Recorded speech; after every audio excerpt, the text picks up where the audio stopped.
Sarah Martinez pushed through the glass doors of Thunder Valley shooting range, her 5-year-old daughter Emma clinging to her hand. The familiar smell of gunpowder and cleaning oil hit her nostrils, bringing back memories she had tried to bury for 3 years. The range was bustling with activity on this Saturday morning, filled with weekend warriors and serious competitors preparing for the upcoming state championship. "Mommy, it's loud," Emma whispered, pressing closer to her mother's leg as the sharp crack of gunfire echoed from the lanes. Sarah squeezed her daughter's hand reassuringly. "I know, sweetheart. We'll get you some ear protection in just a minute." Behind the counter stood Marcus Thompson, the range owner, a burly man with graying temples who had known Sarah since she was a teenager. His face lit up with surprise when he spotted her. "Sarah, I haven't seen you in here since—" His voice trailed off, the unspoken words hanging in the air between them. "Since Jake died," Sarah finished quietly. "I know, but I need to start shooting again, Marcus. I need the money." Marcus glanced down at Emma, then back at Sarah. The young mother looked tired, her work uniform from the diner still bearing the smell of coffee and pancakes. Her dark hair was pulled back in a practical ponytail, and her hands showed the calluses of someone who worked multiple jobs to make ends meet. "The state championship entry fee alone is $500, Marcus said gently, "and that's before equipment, ammunition, travel costs." "I have the money," Sarah replied, though the slight tremor in her voice suggested otherwise. "I've been saving for months. I know I can do this, Marcus. You remember how I used to shoot." Of course he remembered. Sarah Martinez had been a natural, one of the most promising young shooters he'd ever trained. Her husband Jake had been good too, but Sarah had possessed something special, an almost supernatural ability to read wind conditions and judge distances that couldn't be taught. She had been on track to compete professionally when she got pregnant with Emma and stepped away from the sport. "That was years ago," Marcus said carefully. "Competition shooting has changed. The equipment is more advanced, the competitors are tougher. Most of these guys have sponsors, professional coaches, custom rifles that cost more than most people make in a year." As if summoned by their conversation, a group of men in expensive shooting gear entered the range. Leading them was Derek Chandler, the current state champion and 3-time national finalist. His custom rifle case alone probably cost more than Sarah's monthly rent. Derek was followed by his usual entourage, his coach, his equipment manager, and several other top competitors who formed his unofficial training team. Derek spotted Sarah immediately, his eyes scanning her worn clothing and the small child at her side. A smirk played at the corners of his mouth as he approached the counter. "Well, well," Derek said, his voice carrying just enough to draw attention from nearby shooters. "Marcus, you're letting people bring their kids to the range now? Seems like a liability issue to me." Sarah's jaw tightened, but she kept her voice level. "My daughter will be in the observation area with proper hearing protection. She won't interfere with anyone shooting." Derek's laugh was condescending. "Shooting? You're planning to shoot? What, with the range's rental equipment?" He gestured toward the modest selection of rifles available for rent, their well-worn stocks and basic scopes a stark contrast to his precision instruments. "Actually," Sarah said, reaching into her bag and pulling out a worn but well-maintained rifle case, "I'll be using my own equipment." The case had seen better days, its corners scuffed and the clasps slightly bent. When Sarah opened it, Derek's smirk widened. Inside lay a Remington 700, a solid and reliable rifle, but nothing compared to the high-end custom builds the top competitors used. The scope was a decent Leupold, but again, far from the cutting-edge optics Derek and his team employed. "That's your competition rifle?" Derek asked, barely suppressing his laughter. "Sweetheart, that thing belongs in a museum. When's the last time you even shot competitively? Because from what I hear, you've been too busy slinging hash to keep your skills sharp." The comment about her job at the diner stung, and Sarah felt her cheeks burn with embarrassment. Several other shooters had gathered around, drawn by Derek's loud commentary. She recognized some of them from the old days, but their faces showed either pity or amusement, not the respect she had once commanded. 3 years, Sarah admitted quietly, but muscle memory doesn't disappear overnight. 3 years? Derek repeated loudly, ensuring everyone could hear.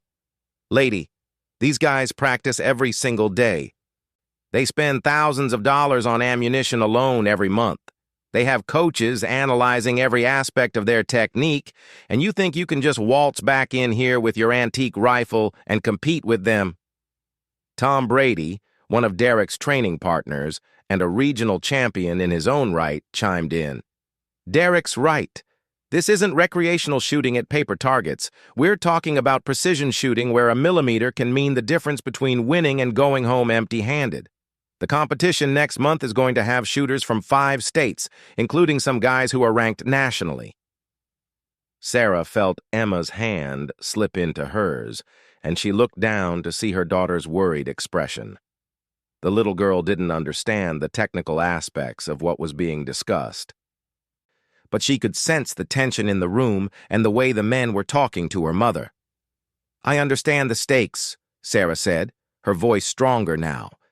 And I understand that things have changed since I last competed. But I also know that shooting is about more than expensive equipment and unlimited practice time. It's about fundamentals, about reading conditions, about staying calm under pressure.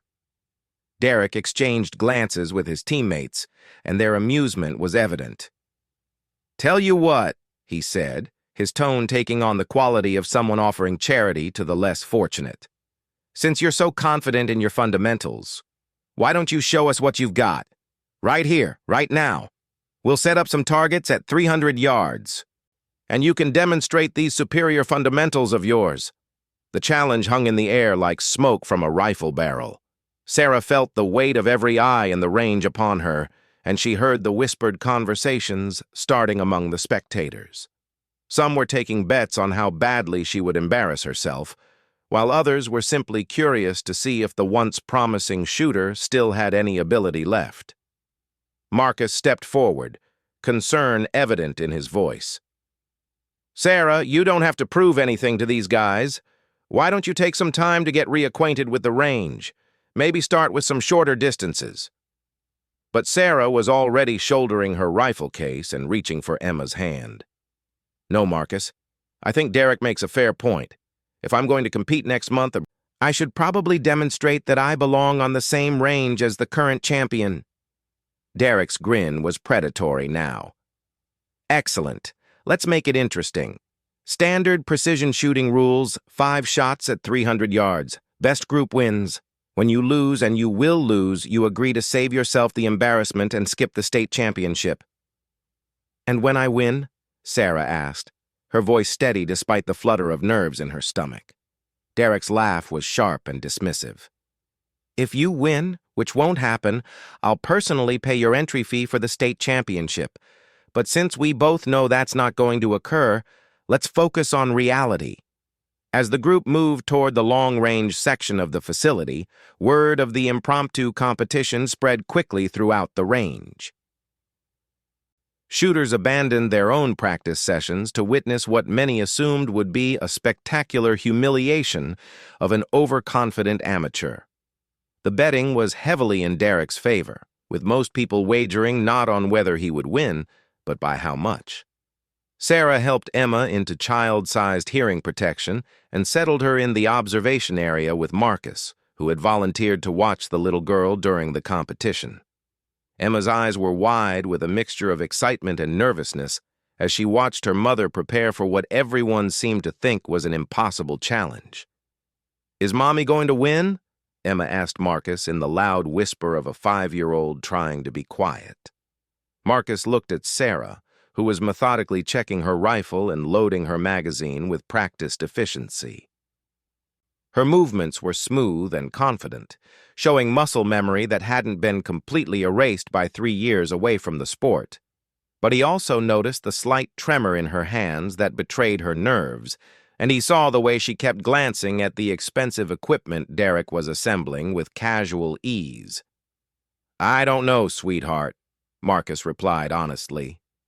But your mom was something special once upon a time. Maybe she still is.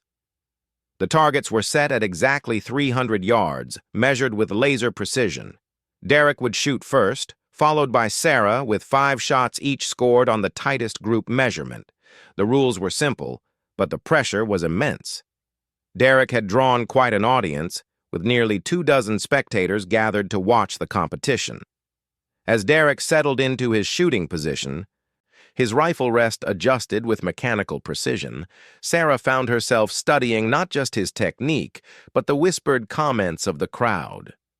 Most of them expected her to fail spectacularly, and she could feel their anticipation of her humiliation like a physical weight on her shoulders. But as she watched Derek take his first shot, something else stirred within her. Something that had been dormant for 3 years, but had never truly died. The familiar calm that had once made her such a formidable competitor began to settle over her like a comfortable old coat.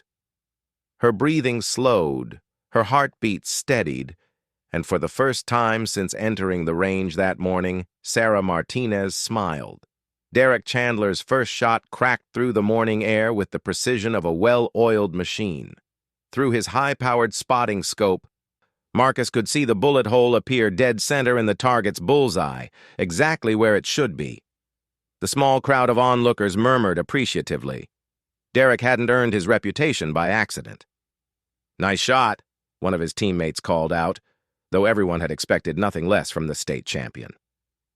Derek's remaining 4 shots followed with mechanical precision.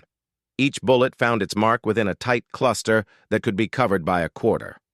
When the shooting was finished, Marcus measured the group with calipers, while Derek cleaned his rifle with casual confidence.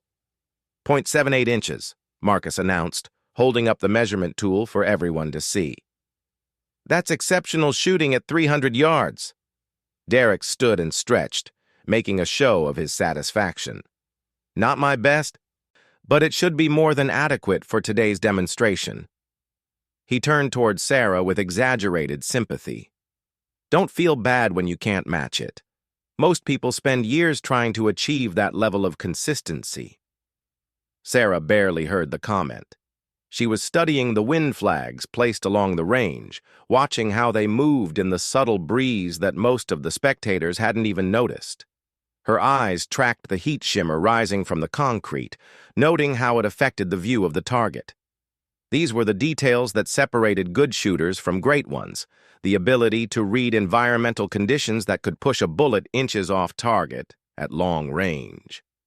"The wind is shifting," she said quietly, more to herself than to anyone else. Tom Brady overheard and chuckled. "What wind?" "It's practically dead calm out here." But Sarah was right.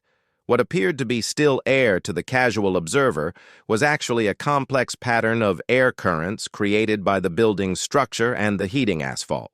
She had always possessed an almost supernatural ability to read these conditions, a talent that had once made her legendary among competitive shooters. As Sarah settled into her shooting position behind her well-worn Remington, the contrast between her equipment and Derek's was stark.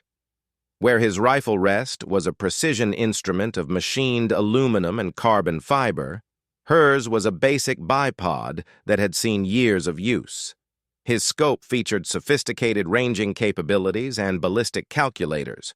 Hers was a straightforward optic that relied entirely on the shooter's skill and knowledge.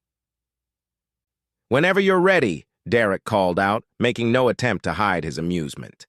"Take all the time you need to get comfortable with that antique." Sarah ignored the commentary and focused on her breathing. In for 4 counts, hold for 4, out for 4. The rhythm came back to her naturally, each breath slowing her heart rate and steadying her hands. Through her scope, the target appeared crystal clear, but she wasn't looking at the bullseye yet. Instead, she was watching the mirage, the subtle heat distortion that revealed the true wind conditions at the target. Her first shot surprised everyone, including herself. The recoil felt familiar and comfortable, like greeting an old friend after a long absence. But more importantly, the bullet struck exactly where she had aimed.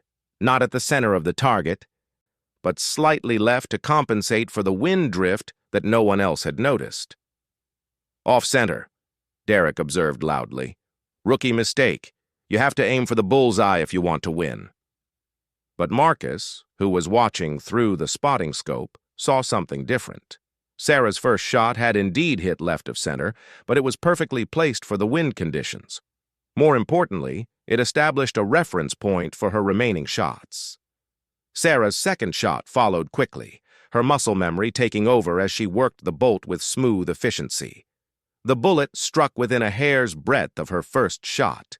The third shot joined them, creating a tight cluster that was offset from the bullseye but grouped with impressive precision.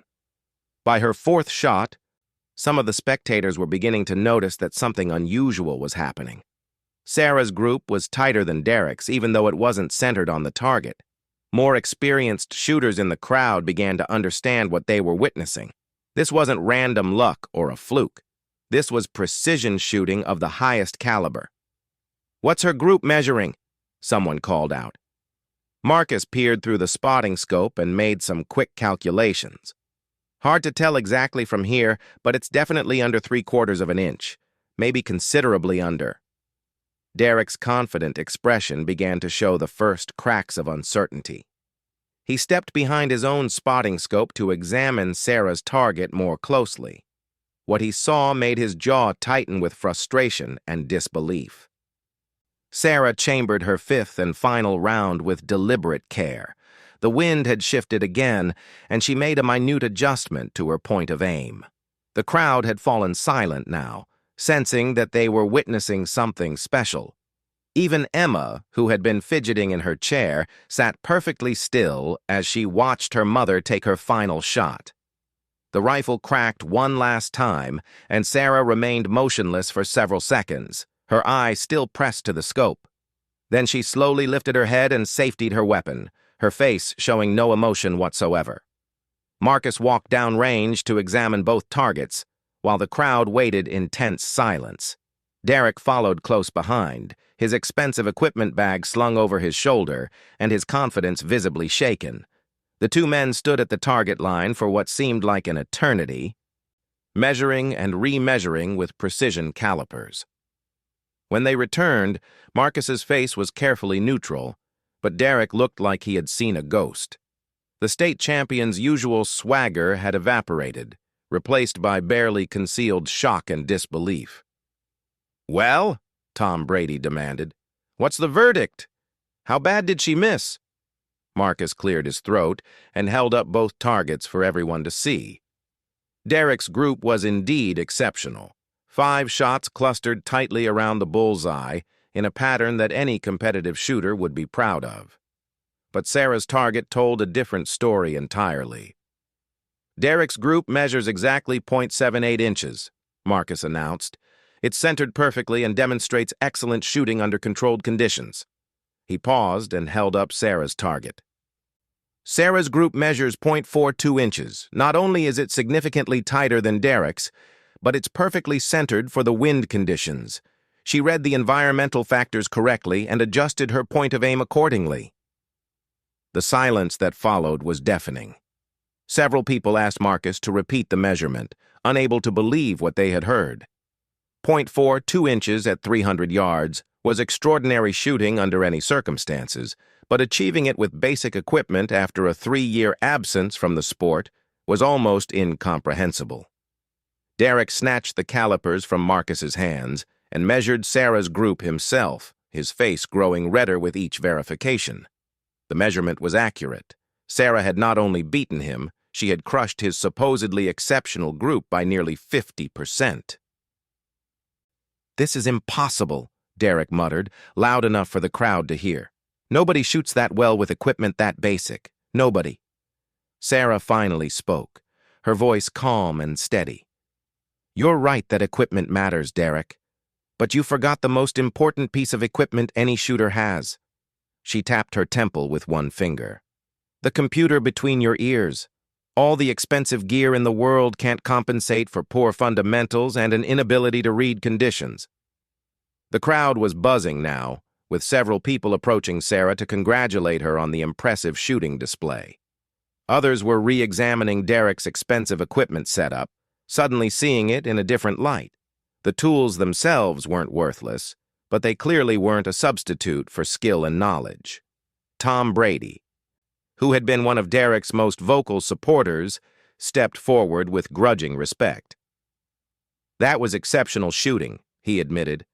"I've been competing for 15 years, and I've never seen anyone read wind conditions that accurately with so little preparation time."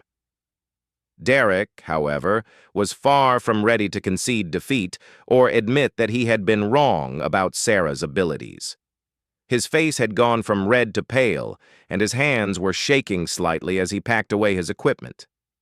The humiliation of being beaten so decisively, in front of his teammates and training partners, was clearly eating at him. "One good day doesn't make you a competitor," Derek said, his voice tight with barely controlled anger. "Shooting 5 good shots in perfect conditions is completely different from maintaining that level of performance under the pressure of actual competition. The state championship isn't going to be some friendly little demonstration on a calm Saturday morning."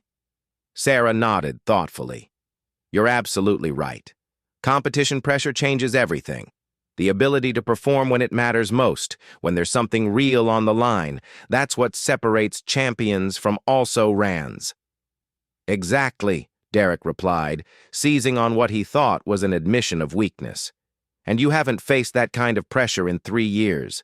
You have no idea how intense it gets when you're shooting for prize money and rankings, when every shot could make or break your entire season." Sarah picked up Emma, who had been watching the adult conversation with wide-eyed fascination. "You know what kind of pressure I face every day, Derek? Wondering if I can make rent this month. Wondering if I can afford to take Emma to the doctor when she's sick. Wondering if I'm going to have enough money left after buying groceries to put gas in my car so I can get to my second job." The range had fallen silent again, but this time it was a different kind of silence. Sarah's words carried a weight that made Derek's complaints about competition pressure seem trivial by comparison. "Every morning when I wake up, I'm competing for my daughter's future," Sarah continued. "Every decision I make, every dollar I spend, every opportunity I take or pass up, it all matters in ways that no shooting competition ever could. So don't talk to me about pressure, Derek. I live with more pressure before breakfast than you face in an entire tournament." She turned to Marcus, her expression resolute. "I'd like to pay my entry fee for the state championship now, please. And Derek, since you were so generous with your offer, I'll hold you to paying that fee. A deal's a deal, right?" Derek's mouth opened and closed like a fish out of water. He had clearly forgotten about his confident wager in the heat of his unexpected defeat. $500 was nothing to him. He spent more than that on ammunition in a typical month. But paying Sarah's entry fee would be a public admission that he had been wrong about her abilities. "Of course," he managed to stammer, "I always honor my bets." As Derek reluctantly counted out the bills for Sarah's entry fee, the crowd began to disperse. But the conversations continued in hushed tones, with word of the morning's events already spreading beyond the range. By evening, the story of the single mother who had humiliated the state champion with a basic rifle and superior skill would be circulating through shooting clubs across the region. Sarah strapped Emma into her car seat and loaded her rifle case into the trunk of her aging sedan. The little girl was full of questions about what had happened, but Sarah was already thinking ahead to the challenges that lay before them. Today's victory was satisfying, but it was also just the beginning. The real test would come in 1 month's time, when she would face not just Derek but dozens of other skilled competitors, all of them shooting for the same prize money that could change her and Emma's lives forever. 4 weeks later, Sarah arrived at the state championship venue 2 hours before the official registration opened. The parking lot was already half full with competitors hauling expensive equipment from luxury trucks and specialized trailers. She pulled her aging sedan between a Ford Raptor and a custom Mercedes van, feeling like a minnow swimming among sharks. Emma pressed her face against the window, watching men and women in professional shooting gear organizing rifles that cost more than Sarah made in 6 months. "Mommy, everyone looks so fancy," she whispered. "Fancy equipment doesn't pull the trigger, sweetheart," Sarah replied. But her voice carried less confidence than her words suggested. The month of preparation had been brutal, working double shifts at the diner to save money for ammunition, practicing at the range during Emma's preschool hours, and studying ballistics tables by flashlight after Emma had gone to bed. The competition venue was impressive, a sprawling complex with multiple ranges designed specifically for precision shooting.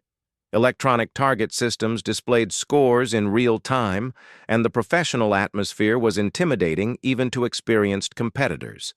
Sarah had competed here once before, years ago, when she had placed third in her division and felt like she was on top of the world. Registration was held in a massive pavilion filled with vendor booths selling everything from custom rifles to specialized shooting software. Sarah recognized several faces from magazines and online forums, shooters who made their living traveling from competition to competition, sponsored athletes whose rifles were worth more than most people's cars. "Well, look who decided to show up," a familiar voice called out. Derek Chandler approached with his usual entourage, but there was something different about his demeanor. The casual arrogance had been replaced by a focused intensity that suggested he had taken their previous encounter very seriously. "Derek," Sarah acknowledged with a nod. "How have you been?" "Preparing," he replied curtly. "I've put in over 200 rounds of practice since our last meeting. My coach has analyzed every aspect of my technique, and my equipment has been fine-tuned to absolute perfection." Sarah noticed the subtle emphasis on the word equipment. Derek was clearly banking on his technological advantages to overcome what had happened at the range. Behind him, his teammates looked confident and relaxed, wearing matching team jerseys that identified them as sponsored athletes. "That's great," Sarah said sincerely. "Preparation is important." "What about you?"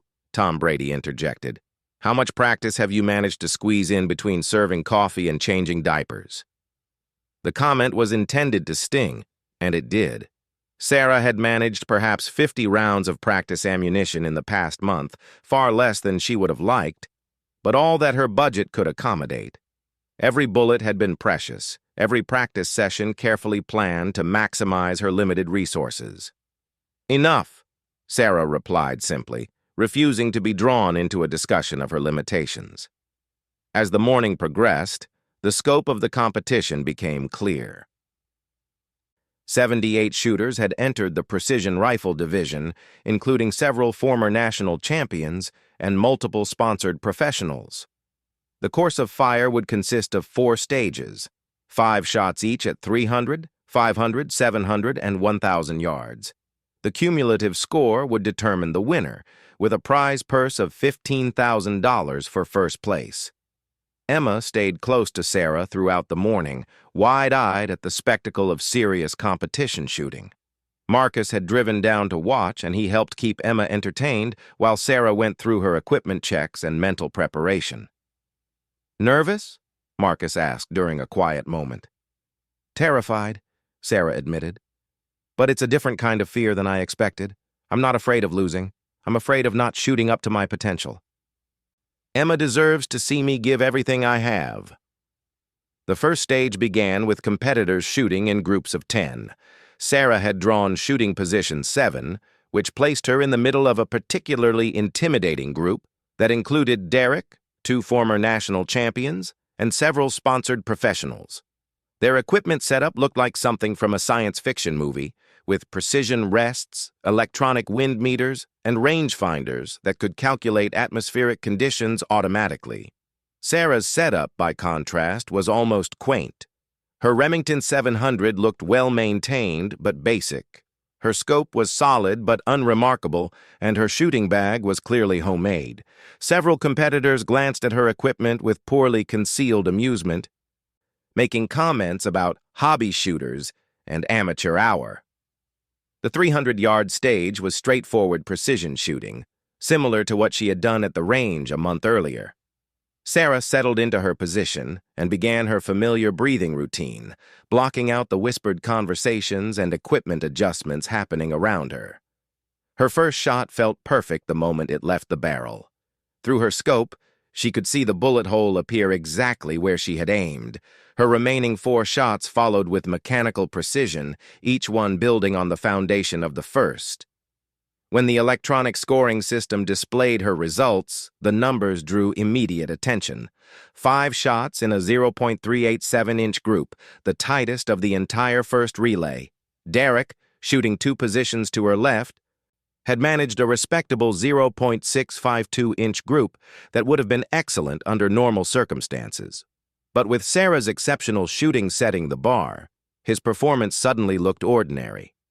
The quiet confidence he had displayed during equipment setup was beginning to show cracks.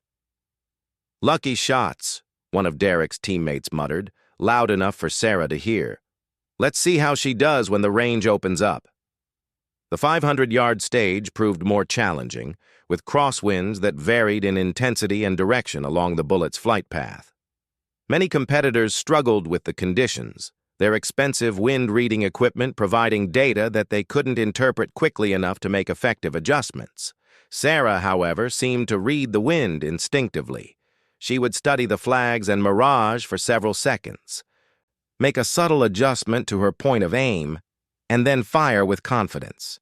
Her ability to process environmental data without technological assistance was drawing attention from throughout the range.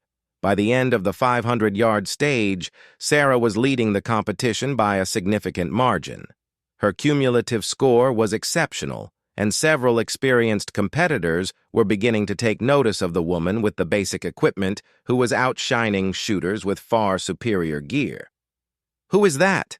Sarah overheard one shooter asking his coach. "I've never seen her at nationals, but she's shooting like a world-class competitor."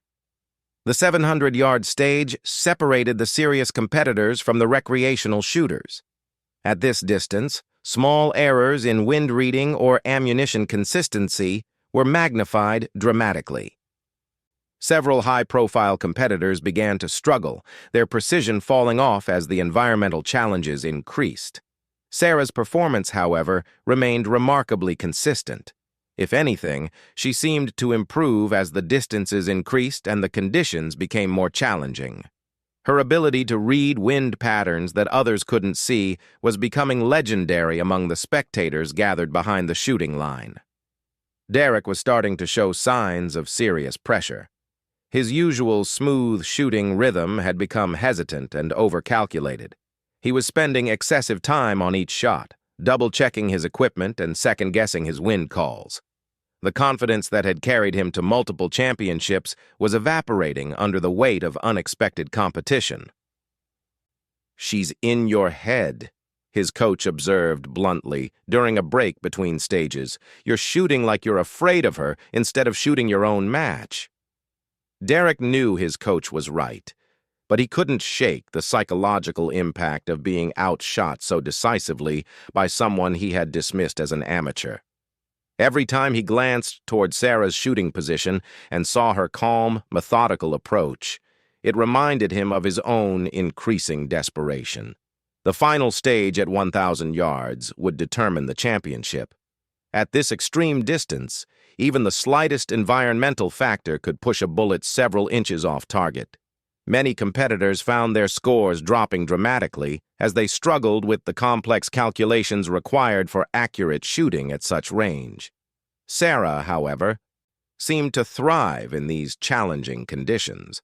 Her years of studying ballistics and her intuitive understanding of wind patterns served her well as she made the delicate adjustments required for accurate long-range shooting. Each of her shots was deliberate and confident, building a group that defied the difficult conditions. When the final scores were tallied and displayed on the electronic boards, the results sent a ripple of shock through the competitive shooting community.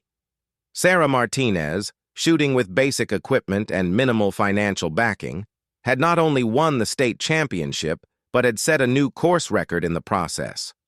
Her cumulative score was nearly 2 points better than the previous record, a margin that represented exceptional shooting under any circumstances.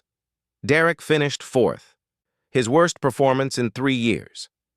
As competitors and spectators gathered around Sarah to congratulate her on the victory, Derek quietly packed his equipment and slipped away from the venue.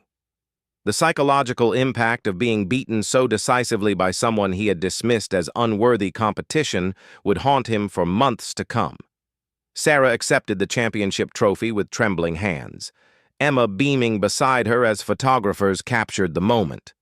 The $15,000 prize check represented more money than Sarah had seen at one time in years, enough to secure their apartment for the next year and maybe even allow her to reduce her hours at the diner.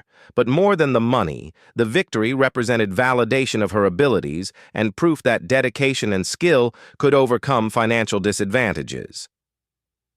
In a sport increasingly dominated by expensive equipment and unlimited budgets, Sarah Martinez had proven that the fundamentals of marksmanship, patience, preparation, and the ability to read conditions remained the most important factors in competitive success.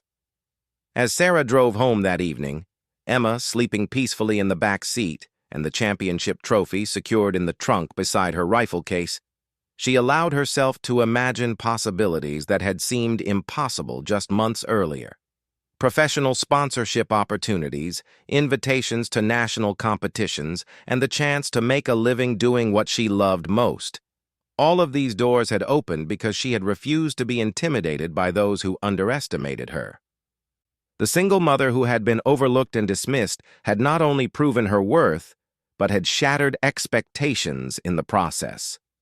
Her victory would be remembered not just for the exceptional shooting it represented, but for the reminder that true champions are defined not by their equipment or their circumstances, but by their willingness to rise to the challenge when everything is on the line.